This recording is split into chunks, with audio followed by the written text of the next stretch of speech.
চাচার বাড়ি রাস্তা যাইতে বুঝা হ্যাঁ। বিরাট যত্ন করে রে একদম তামাম যায় দেখবি নাকি? চল যাই এক পেট হরবে এক পেট খাইলেই খাইলে আচ্ছা বুঝা বাড়ি কত দূরা? এই যে বাড়ি এটা আচ্ছা ঠিক আছে, ডাক দে দেখি বাইত মানুষ আছে না নাই দেখি। কাকু কেরাইছে?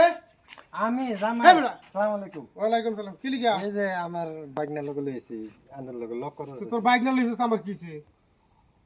আইলাম আন্ডার বাদ বেরাবার লাগিয়া হ্যাঁ বেটা যা। কইছি কোন দিকে বাসতে যাবো এবার? যা।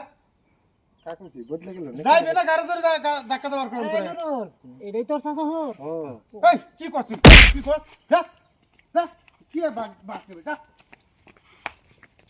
কিরম বুঝো শালা ই বাস্তি জামা এই চাচা হরুর বাদ গেলে এরম কি ব্যবহার? ও আগে যার একবার গেছিলাম দেখি মুরগি সামনে ঘুরাই না তুই দিছে আজকে তুমি আমার যা মুরগি খাওয়াইছ জীবনও আমি বলতাম না। ই এত মুড়া মুরগি আর লাগতো না।